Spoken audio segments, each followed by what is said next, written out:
ও guys, চলেন আমরা পেছনে ফিরে যাই। অনেকে বলতে পারে হেড আবার কেমনে? দাঁড়ান, দেখাইতাছি গো, দেখাইতাছি। এই যে জিনিসটা কি চেনেন? এটা হচ্ছে আমাদের অতীতের ইমোশন, মানে হাজারো বটদের গেম প্লের কারণ। আগে যখন ফার্স্ট টাইম গেম প্লে করতো তখন এই ফেমাস নিয়ে খেলতো, আর বড় বড় ইউটিউবারও তখন এই ফেমাস দিয়ে খেলতো।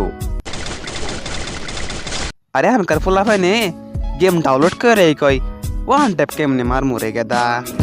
তো গাইস, যাই হোক, আজকে আমরা যে কাজটা করব, আমরা এই অতীতের গান নিয়ে গেম প্লে করব, মানে আমাদের ইমোশন নিয়ে গেম প্লে করব, এই ফেমাস নিয়ে গেম প্লে করব, আর অন্য কোনো গান নেওয়া যাবে না।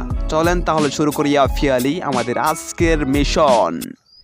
ল্যান্ডিং তো করতাছি, এখন ফেমাসটা পাইলেছে নয়, ফেমাস কনে আছে কারা কব। আগে ল্যান্ডিং করে নে, পরে গাইজ দেখির সমস্যা নেই কে। কিন্তু গাড়ি না যে হালার ফুহাল্লা, যখন আমি যে গান চ্যালেঞ্জ করি ওই গান জীবনও দিবার চাই না। আরে না, গাড়ি না এখন ভালাই গেছে কা দিব। তার মধ্যে গাইজ দেখেন না আমাকে পিক ব্যাগ দিছে, তাও খেলা মাতি হিসেবে 30 সেকেন্ডের লিগে। আরে না, গাড়ি না তো না আসলে অনেক ভালো, আমার গানটা পাহিয়া দেও গো, ফেমাস গান। গাড়িটা তুমি আসলে অনেক ভালো, অনেক ভালো, তুমি অনেক কিউট সুন্দর, তোমার নানি অনেক সুন্দর, গানটা পাইয়া দেও গো, এরম করো না আমার লগে। ফাইনাল লেগে চলে আসছে আর একটা ঘরের কাছে। এই ঘরের ভিতর থাকার কথা তো, দেখি তো মাঝে মাঝে জ্বলায় রাখে, কিন্তু আজকে রাখতো না। তাতে স্নাইপার দিব, অন্য অন্য গান দিব, কিন্তু আমার ফেমাস দিত না। এ কাম করছো তুই, স্কার ম্যাক্স বাজায় রাখছো।